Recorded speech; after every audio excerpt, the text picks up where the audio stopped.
তো এখন দুপুর বাজে 12:30 একটু মার্কেটে যেতেছি 1 নাম্বার। তো এই যে এখন মানে আমার ননদে যেতেছে আর আমি পিছনে। আর এত রোদ ছিল আজকে, এত গরম লাগছে, অনেক খারাপ লাগছিল। তো যাইতে হয়েছে, খুব দরকারি একটা কাজ ছিল, এই কারণে গেছি।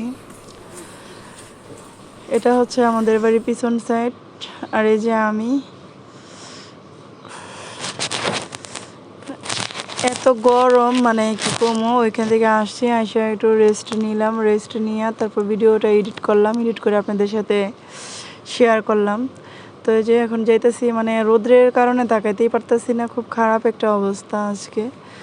আপনাদের কোন জায়গায় এত, মানে আপনাদের ওইখানে কি এত রোদ? যদি রোদ হয়, অনেক গরম হয়, অবশ্যই কমেন্ট করে জানাবেন। আমার তো মনে হয় যে আমাদের এলাকাতেই অনেক রোদ আর গরম।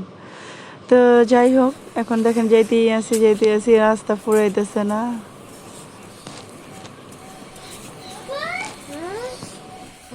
তো এখন গাড়িতে ওঠার জন্য আর কি গাড়ির কাছে যাইতেছি। তো এখানে আমাদের বাড়ির পিছনে একটা কাঠের হাক্কা আছে, তো এটা এখন আর কি ওটা দিয়ে পার হইতেছি। তো আমি ভিডিওটা আসলে ব্যাক ক্যামেরাটা করতেছিলাম, কিন্তু আসলে আমার দিনে আসছে। তো গাড়িতে উঠলাম এখন আমার ননদ আর আমি।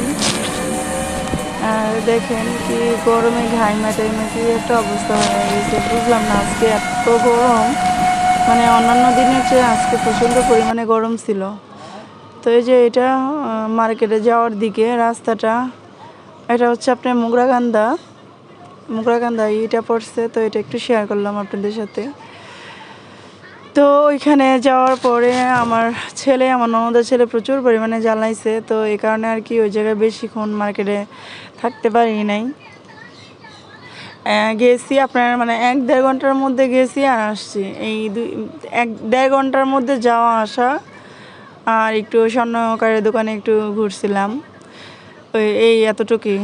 তো এই তো স্বর্ণকারে যেখানে না সরি, এটা হচ্ছে আপনার ইয়েতে হচ্ছে চুড়ির দোকান। চুড়ি একটু দেখছিলাম কিন্তু কিনি নাই। হ্যাঁ, মানে দাম চাই অনেক বেশি, এই কারণে নেওয়া হয় নাই, কিন্তু চুড়িগুলো এমনিতে পছন্দ হয়েছিল। আর এই যে এগুলো আপনাদের সাথে একটু শেয়ার করার জন্য ভিডিওটা করছি। এটা হচ্ছে আপনার মিরপুর 1 মুক্তিযোদ্ধাতে গেছিলাম, আপনারা অবশ্যই চিনেন যারা যারা যান ওইখানে। তো এটা হচ্ছে যে স্বর্ণকারের দোকানে আসছি।